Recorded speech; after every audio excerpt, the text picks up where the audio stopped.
और अगर मुझे या मेरे पेरेंट्स में से किसी को कुछ होता है तो याद रखना। रात के 3:30 बजे मेरे घर में 20 से 30 पुलिस वाले आते हैं। मतलब एक अनऑफिशियल रेड होती है, पौड़ियां ला के चढ़ते ने, मेरे घर के दरवाजे तोड़ दिए, सारा कुछ तोड़ दिया। सारे सामान को तोड़फोड़ करने के बाद मेरे पापा को साथ में ले गया और साथ में उनकी बाइक भी ले गया। ठीक है, सोशल ब्लेड इसका गवाह है कि अगर डक्की भाई वर्सेस शाम इदरीस कंट्रोवर्सी ना हुई होती तो आज डक्की भाई ना होता। लेकिन अब आप सोच रहे होंगे व्हाई आफ्टर 7 years मैंने उस वक्त क्यों रिप्लाई नहीं दिया, क्योंकि उस वक्त no matter what I said आप लोग इतने ब्रेन वॉश हो चुके थे कि शाम इदरीस आपको एक बहुत बुरा इंसान लगता था। लेकिन in the last 7 years Ducky की असलियत आप सबके सामने खुद ब खुद ही आ गई। आई ऑल्सो लेट एवरीथिंग गो क्योंकि मैं सोचता था डक्की मैच्योर हो चुका है। जैसे ही वो बड़ा यूट्यूबर बना उसने छोटे यूट्यूबर्स को इंसान समझना ही छोड़ दिया। आज आपको वो बातें पता चलेंगी जो आपने 7 साल में कभी नहीं सुनी। Please make sure to watch this video till the end because all the hypocrisy is going to be exposed today. सबसे पहले तो यार ये देखो, ये कोई जाली चैट नहीं है, वेरीफाइड अकाउंट से है। मेरे को एक मैसेज आया, ठीक है, जिसमें मेरे को ये धमकी दी गई कि तुम्हें घर से उठा लिया जाएगा या तुम्हारे खिलाफ साइबर सिक्योरिटी फेक थ्रेट्स बनाई गई। और ऐसा कोई पहली बार तो हुआ नहीं है, ऐसा पहले कितने क्रिएटर्स के साथ हुआ है। और ये तीनों मुझे मारते जा रहे थे और वो वीडियोस बनाते जा रहा था। मुझे माफिया मांगने पे मजबूर किया, झूठी कस्में उठवाने पे मजबूर किया, फलाना फेमस यूट्यूबर तेरा अब्बू है। असल में सबसे पहले तो डक्की ने मेरी इन दोनों वीडियोस पर प्राइवेसी कंप्लेंट भेज दी अपने वॉइस मैसेजेस पर, ताकि मेरी ये वीडियोस डिलीट हो जाएं। और इसी वजह से मेरे यूट्यूब चैनल की भी अपलोडिंग डिसेबल हो गई थी। अस्सलाम वालेकुम ब्यूटीफुल पीपल।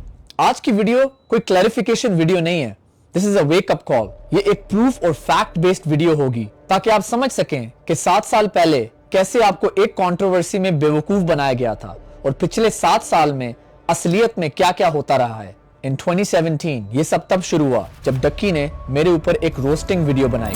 आज हम बात करेंगे शाम इदरीस की। वो वीडियो सिर्फ एक मजाक नहीं था, उस वीडियो में मेरी इज्जत, मेरी फैमिली की इज्जत, एक लड़की की इज्जत गिराई गई और इन सब बातों का मजाक बनाया गया। नहीं मतलब अब तू अपना सिलेंसर के अंदर डालेगा यार। कुछ लोगों को शायद इस बात का पता नहीं है, लेकिन इसका जन्म ना हाईवे पे हुआ था, क्योंकि इतना घटिया एक्सीडेंट अक्सर हाईवे पे ही होते हैं। पहले फजलुद्दीन आके इस बंदी से पूछेगा शादी कर ले, फिर आगे से ना इस बंदी ने भावड़ा हो जाना। इसकी सारी ऑडियंस इस बात का इंतजार कर रही है कि कब इसकी शादी होगी, कब इसकी सुहागरात का व्लॉग यूट्यूब पे चलेगा और कब इसकी पैंट छोलियां बंद होगी। उसके बाद डक्की ने ये क्लेम किया कि मैंने उसके यूट्यूब चैनल पर एक स्ट्राइक लगाई और उसका फेसबुक पेज उड़ा दिया। वैसे मुझे एक बात बताओ, एक बंदा जो आपकी बर्थ को एक एक्सीडेंट बोले, आपकी फैमिली के बारे में बकवास करे और आपके बारे में ये बोले कि आप और एक हिजाबी लड़की सुहागरात कब मनाओगे, तो आप कैसे रिएक्ट करोगे? क्या as a respectable Pakistani and a Muslim आप इस चीज के ऊपर हंसोगे, इसको रोज समझोगे, या फिर आप यूट्यूब और फेसबुक से रिक्वेस्ट करोगे कि इतनी गलीज वीडियो डिलीट हो जाए? ये बात सब जानते हैं कि फेसबुक और यूट्यूब सिर्फ एक स्ट्राइक पे किसी का भी पेज रिमूव नहीं करते। हाउएवर अगर आप अपलोड करते रहे ऐसा कंटेंट और ऐसी चीजें जो कम्युनिटी गाइडलाइंस के खिलाफ है, then Facebook will take action and remove your page. Ducky was uploading dirty things about me, my family, and that's why his page was removed. Ducky is absolutely right. उसने मुझे email भी की होगी, लेकिन मैंने उसे कोई रिप्लाई नहीं दिया क्योंकि मैं ऐसे इंसानों के मुंह नहीं लगना चाहता था। लेकिन वो रुका नहीं, फेसबुक पे, ट्विटर पे वो गंदी गंदी बातें लिखता गया just to get my reaction.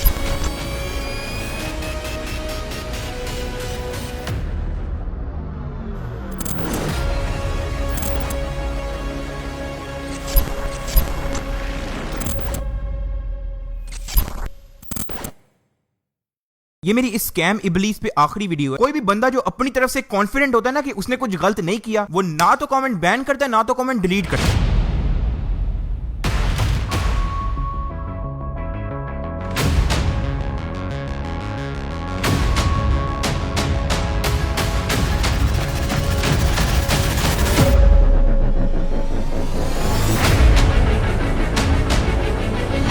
अब मैं तुम लोगों को असली वजह बताता हूँ कि इसने फेक, स्क्रिप्टेड और ड्रामा जैसे लफ्ज क्यों बैन किए। क्योंकि इसके प्रैंक्स होते हैं फेक, इसके व्लॉग्स होते हैं स्क्रिप्टेड। कभी इसके घर रात को $10,000 पड़े होते हैं, या तो कभी रात को इसको भूत लग जाता है। अब 70% अवाम जिनको पता है कि ये एक चुतियापा है, वो नीचे कमेंट करती है कि एक फेक प्रैंक है, स्क्रिप्टेड व्लॉग है। लड़ाई शुरू है, उन्होंने पिस्तौल कड्ढी है, लेकिन एक किडनैपर रजब के पीछे वेट कर रहे हैं। जो रजब नू आके फड़न लगता है किडनैपर, ਐ ਦੰਦੀਆਂ ਕੱਢ ਰਹੇ ਜਿਹਨੂੰ ਪਿਛਲੀ ਵਾਰੀ ਕਿਡਨੈਪ ਕਰਕੇ ਜਿਹਦਾ ਬਦਲਾ ਲੈਣ ਆਏ ਨੇ ਮੁਨੀਬ ਉਹ ਇਹ ਵਾਲੀ ਕਿਡਨੈਪਿੰਗ ਦੇ ਵਿੱਚ ਸ਼ੂਟਿੰਗ कर रहे हैं। कोई भी बंदा जो अपनी तरफ से कॉन्फिडेंट होता है ना कि उसने कुछ गलत नहीं किया, वो ना तो कमेंट बैन करता है ना तो कमेंट डिलीट करता है। चोर और झूठे बंदे की निशानी ये है कि वो छुपने की कोशिश करता है। तो इनको धमकी लगाने के बाद, इनकी फैमिली को अगवा करने के बाद रिप्लाई क्यों नहीं दिया? अस्सलाम वालेकुम बदला भाई, कैसे हैं आप? वालेकुम सलाम, अल्हम्दुलिल्लाह ठीक ठाक। आप सुनाएं। आपके साथ डक्की ने किया क्या? सारा मामला तो ऑलरेडी यूट्यूब पे है। मेरा आईडी कार्ड, मेरा वो सारी चीजें मुझे सेंड करके कहता है एवरीथिंग हमारे पास है, तेरी हर गई। फिर उसके बाद इसने मेरी फैमिली का डाटा निकलवाया, मेरी फैमिली का डाटा निकलवा के मुझे भेजा कि भाई अब तेरी फैमिली का भी डाटा है हमारे पास, अगर तूने अब कुछ किया तो तेरी हर गई है। एक स्ट्राइक रह गई थी, मेरा चैनल उड़ जाना था। मैंने फिर इससे बात करना ही बेहतर समझा कि बात कर लेते हैं। बात करने के बहाने कहता है मैंने मिलना है। मैंने कहा नहीं मिलना नहीं, ऐसी बात। कहता मिलने के बहाने आया और मुझे किडनैप कर लिया। मेरे दो दोस्त बिक गए, दोस्त, ठीक है, तो वो बिक गए, वो सारी चीजें, चलो खैर है, अल्लाह उनका नसीब। टक्की मुनाफिक ने अदालत में अगर ये पेश होते, ठीक है, तो केस आगे चलना था, इन पांचों ने फंसना था। टक्की की कॉल जो मुझे मारते हुए इसकी कॉल आ रही थी कि इसे छोड़ना नहीं, ये जब तक वीडियो ना क्लिक करवा दो, इसे मारो कूटो, इसे छोड़ना नहीं। वो सारी बात 7 दिन मुझे जेल में रखा, मुझे किस्सा मिलने दिया। बकर 2-3 दिन बाद मिला, मैंने उससे भी यही कहा कि भाई इन्होंने तुम्हें जो है ना ब्लैकमेल करना है, इन्हें कामयाब मत होने देना।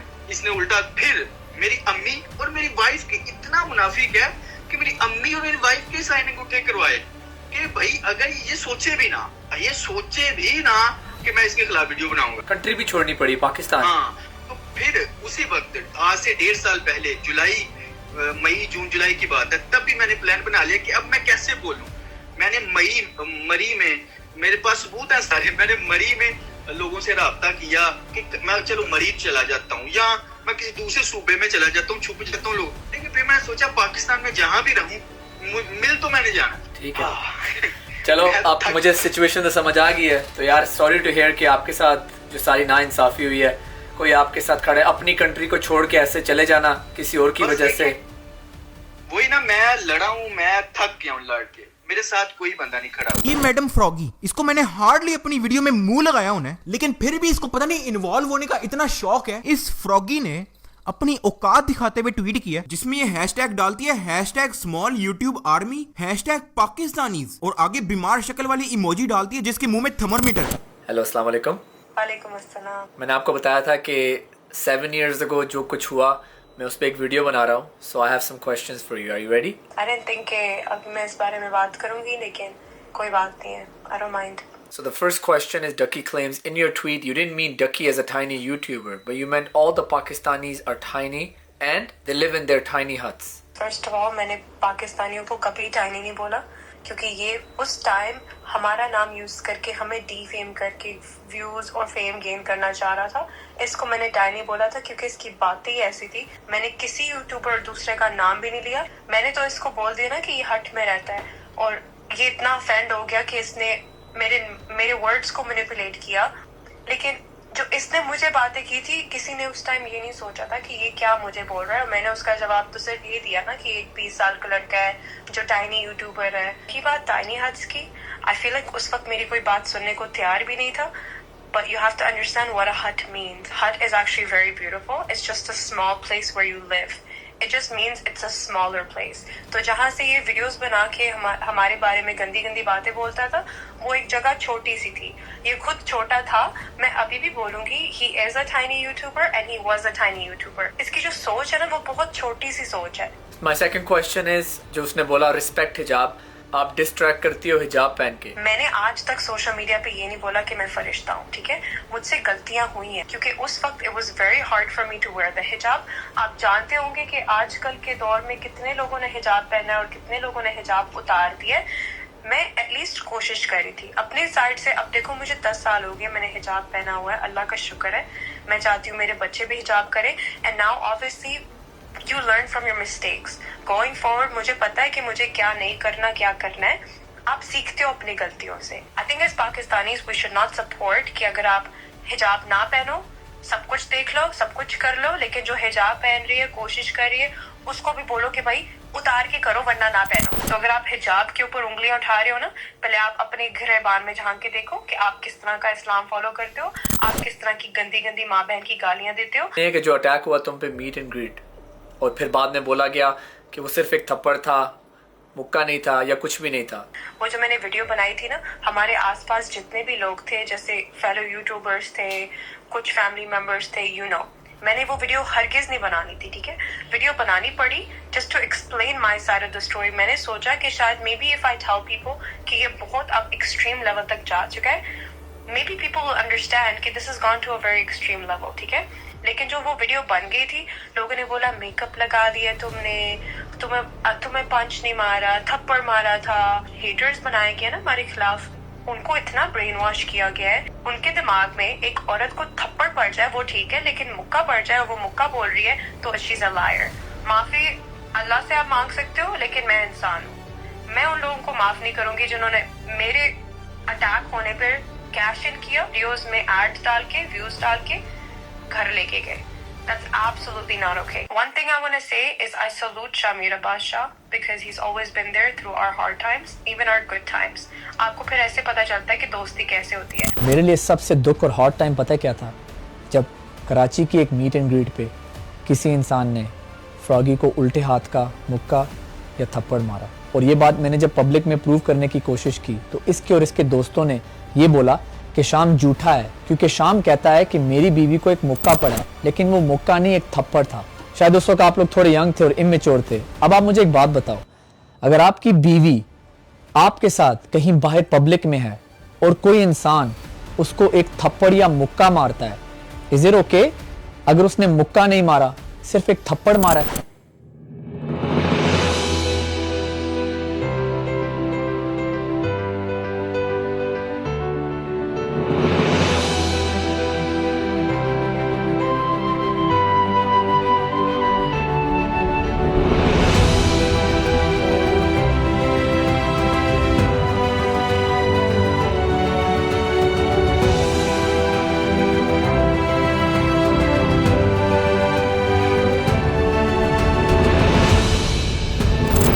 डकी मैं तुमसे एक बात पूछता हूं, अगर कहीं पब्लिक में तुम्हारी माँ या तुम्हारी बीवी को कोई रख के थप्पड़ मारे तो तुम्हारा क्या रिएक्शन होगा? शायद मेरी ये बात भी तुम्हें बुरी लग रही होगी।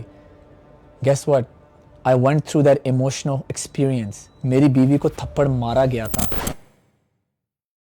अब आप सबको ये वीडियो तो याद होगी। शाम ने ये चीज देखी, उसको पता लगा कि वो झूठा साबित होने वाला है। इसने मुझे और मेरे पेरेंट्स को धमकियां लगानी शुरू कर दी। अब उसने इस वीडियो में बहुत सारी बातें की कि अगर मैं एक एक करके एक्सप्लेन करूं तो ये वीडियो 1 घंटे की हो जाएगी। So let me explain this as an overall video. उसने मेरे उन दोस्तों को डाला जिनसे मैं बात नहीं करता था और ये बताया कि शाम Idris threaten my family. First part, Shavir ने इसकी वीडियो में एंट्री मारी क्योंकि मेरी और शावीर की उस वक्त थोड़ी सी लड़ाई थी, जैसे अच्छे दोस्तों में लड़ाई हो जाती है। और since then you have seen him in many of my videos and everything is good between us. मैं सिर्फ एक बात बोलूंगा और समझने वाले खुद ही समझ जाएंगे। अगर आपकी किसी इंसान से लड़ाई होती है और आपका बहुत अच्छा दोस्त उसके साथ साइड करता है, नॉट ओनली दैट बल्कि अपने चैनल पे एक वीडियो भी अपलोड करता है, Shaam Idrees needs to stop just because आपके दुश्मन को व्यूज आ रहे हैं, तो क्या वो आपका दोस्त होगा? इसीलिए मैं उस इंसान से बात नहीं करता। अब दूसरी चीज, शाम इदरीस थ्रेटन माय फैमिली। इसने 2 प्रूफ दिखाए, एक शामीर और मेरी एक स्क्रीनशॉट जिसके अंदर अपेरेंटली मैं शामीर को कोई कोड वर्ड बता रहा हूं कि मैंने डक्की को कैसे चुकवाना है, और दूसरा कि मैंने उसके डैड को एक कॉल करवाई जिसमें मैंने ये बोला। डॉक्टर साहब, आप साहब रहमान से मालूम है? हाँ जी। मतलब आपको मालूम है कि आपका पिता जो है वो साइबर क्राइम से मुलाकात है? खैर मैंने अपने फादर को शाम वाला सारा सीन बताया था तो उनको पता था कि ये कॉल उसी ने करवाई है, तो उन्होंने ये कह के कॉल काट दी कि जो भी बात करनी है फेस टू फेस करो। देखो, मैं इस चीज को डिफेंड नहीं करूंगा, शायद मुझे ये कॉल नहीं करवानी चाहिए थी। अगर कोई आपके बारे में और आपकी फैमिली के बारे में वीडियोस अपलोड कर रहा हो, फिर जब आप उससे ऑफलाइन बात करें तो वो इतना रिस्पेक्टफुल और अच्छी बात करे, लेकिन वो ये ना चाहता हो कि आपकी और उसकी जो अच्छी बात हुई है कहीं वो उसकी ऑडियंस को पता ना चल जाए, क्योंकि उसने तो सारे सब्सक्राइबर्स ही हेट शाम इदरीस से उठाए थे। अगर सारे सब्सक्राइबर्स को पता चल जाता तो उसकी सारी वैल्यू तो खत्म हो जाती। पाकिस्तान आए साथ से कम बात तो करनी चाहिए यार। हाँ, sure, thank you so much.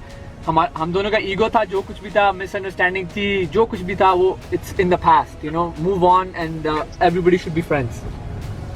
या एग्जैक्टली। बिल्कुल ठीक है, चलो बस मैंने कहा तुमसे सलाम दुआ कर लूं, ये फिर शामिर से बात कर लूं। हाँ चलिए, it was nice talking to you man. Yeah you too. मैं चाहता हूँ आप इस चीज़ पे कॉन्सेंट्रेट करें। जी, मतलब आपको मालूम है कि आपका पिता जो है वो साइबर क्राइम्स में मुलविस है? ये थ्रेट नहीं थी, ये एक फैक्ट था, क्योंकि मैंने इस पे साइबर क्राइम का केस भी किया था। और इस पूरी कॉन्वर्सेशन में क्या कहीं पे हमने बोला कि हम आपको चुकवा लेंगे या हमने इसके घर में एंट्रेंस मारी? बिल्कुल नहीं। कॉल का कॉन्टेक्स्ट समझे, आपका बेटा साइबर क्राइम में इन्वॉल्व्ड है। डकी, ऐसी ट्वीट्स लगाना, ऐसी गालियां देना, इस किस्म की बातें करना पाकिस्तान में साइबर क्राइम है। अस्सलाम वालेकुम शामिर, कैसे हो? सलाम ब्रो, आई एम गुड, आप सुनाए? बड़ी शेव वेव कर लिए तुमने है? बस new look, you know, chisel jaw line I have right now. Shamir, तुम क्यों चाहते थे कि मैं और डकी दोस्त हो जाएं? क्योंकि जब वो कॉल हुई थी तो तुम्हारे फोन से हुई थी। Why did you want us to be friends?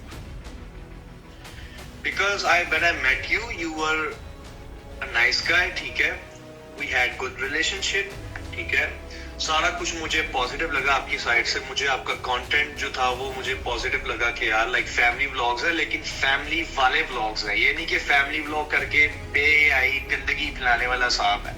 लोगों की वाइफ को कहता है कि तुम हिजाब पहन के डांस करते, तुम्हारी वाइफ हिजाब के बगैर नाच रही होती है हर जगह, ठीक है? सो वियर्ड थिंग है। डकी ने अपनी वीडियो में बोला कि I wanted to kidnap him. What did that mean? उसने तुम्हारा कोई वॉइस नोट प्ले किया था। तो आपने कहा मैं भी बड़ी चीज हूँ, मैं भी इसको चुकवा दूंगा, फलाना फलाना। तो आपने गुस्से में बोला था। So I told him that thing, और बाद में आपने कुछ नहीं किया, राइट? कोई किडनैप नहीं किया, कोई इसको फिजिकल यू नो नुकसान नहीं पहुंचाया, नथिंग हैपेंड। लेकिन अगर आप उसकी हालत देखें इस वक्त, आपको पता है इस वक्त पूरे इंटरनेट में मशहूर हुआ हुआ है, ठीक है? इससे पहले इसने बदला ब्रदर के साथ किया, उससे पहले this guy was requesting me to kill someone. Can you believe? Ducky ने मुझे, मेरे पास आज प्रूफ है, ठीक है? अगर ये बाप के है ना, मैं इसको चैलेंज करता हूँ, ये ले आए कुरान। बाद में मुझे कहता है काम कर, अपने आर्मी के मैस में बुला उसको, मैश में, और उसको मरवा दे किसी तरीके से। लेकिन डक्की ने इस पूरी चीज का फायदा उठाया और लोगों को ये बताया कि शाम में एक गुंडा है, वो मुझे उठवा लेगा। अगर मेरी और मेरी फैमिली को कुछ हो जाता है तो दुआओं में याद रखना। और अगर मुझे या मेरे पेरेंट्स में से किसी को कुछ होता है तो दुआओं में याद रखना। लेकिन अब कुछ साल बाद असलियत तो आपके सामने आ ही गई है। गुंडागर्दी, डराना धमकाना और अपना पैसा जो हर जगह शो ऑफ करता है, उसको यूज करके लोगों को चुकवा लेता है। उसके बाद ये लोग जो है वो मेरे वाले साहब को वहां से घर से उठाते हैं। साथ में उनकी जो बाइक नहीं मैंने उनको गिफ्ट की थी 3 लाख रुपए की 1 to 5, वो भी चौक के ला गए। और पिछले 15-20 दिनों से तो वैसे मैं अपने घर गया ही नहीं। उसके अलावा मेरा कारोबार सारा का सारा बंद है। मेरी सारी की सारी टीम वापस चली गई अपने अपने घरों में। मुझे डेली लाखों का नुकसान हो रहा है। ऊपर से मुझे इस पर भी धमकाया जा रहा है कि तेरा काम तबाह कर देंगे, तुम्हें काम नहीं करने देंगे, तुम्हें ये कर देंगे, वो कर देंगे। डक्की की सबसे बड़ी हिपोक्रेसी ये है कि उसने हमेशा मुझे फेक और क्रिंज कंटेंट क्रिएटर बोला। यहां तक कि उसने मेरी डेली व्लॉगिंग का मजाक भी उड़ाया और बोला डेली व्लॉगर्स तो वॉशरूम में कुछ ऐसा करते हैं। Hey guys, I just took a tutty right now, like 5 minutes ago, and you're not going to believe. You're not going to believe it just got invisible. Look at this, guys. Someone is pranking me. Oh my god. शायद आप लोग अभी तक नहीं समझे, पाकिस्तान में उस वक्त सिर्फ डेली व्लॉगर एक था और वो मैं। डक्की ने मेरा पत्ता काटा और कुछ अरसे बाद खुद डेली व्लॉगिंग शुरू कर दी। हाँ जी, तो भाई व्लॉग बना रहा है आपका भाई। यार मैं तुम लोगों को बता रहा हूँ, मेन चैनल पे जो है ना इनएक्टिव रहना मुझे पसंद नहीं है। तो मैंने सोचा कि जब रोस्टिंग किसी की बुन लेने का नहीं अगर मौका मिल रहा तो फिर व्लॉग ही बना ले। और फिर जो कंटेंट खुद उसने डेली व्लॉगिंग में बनाया वो तो आप सब बहुत अच्छे तरीके से जानते हैं। अगर आपको याद हो, डक्की ने एक मीम बनाई थी, कुछ भी दिखाया जा सकता है, और डक्की ने इस चीज को खुद ही प्रूव कर दिया। अपनी व्लॉग्स में वो बहुत भोला और मासूम सा इंसान दिखता है, लेकिन रियलिटी में उसका ये चेहरा है। और पीछे से मुझे घर से कॉल आती है कि घर में पुलिस आ गई है। 30 से 40 लोग मेरे घर पे आते हैं। और देखिए, ये अगर बात मेरे तक रहती ना तो शायद मैं थोड़ा सा किसी तरीके से राजीनामे की तरफ आ जाता या चीजों को हम कंट्रोल कर लेते। लेकिन मैंने मेरे प्यो दी कसम है, जब मैं पीछे हट जाऊँ तो मैं जहाँ तक जा सकता हूँ ना लीगली तौर पे मैं जाऊंगा। I have everything on you, your child, your wife, your sister। और तकलीफ से याद आया जब मैंने सहर हयात पे एक्सपोज बनाया था के जरिए नेक्स्ट एक्सपोज बनाने से रोक रहा था। ये तो आहिस्ता आहिस्ता हमारी सारी पोलें खोल देगा। देखो डक्की, मुझे चुप करवाना है ना, मुझे चुप करवाना चाहते हो ना, तो मर्दों की तरह दलील के जरिए चुप करवाओ, दलालों के जरिए ना करवाओ।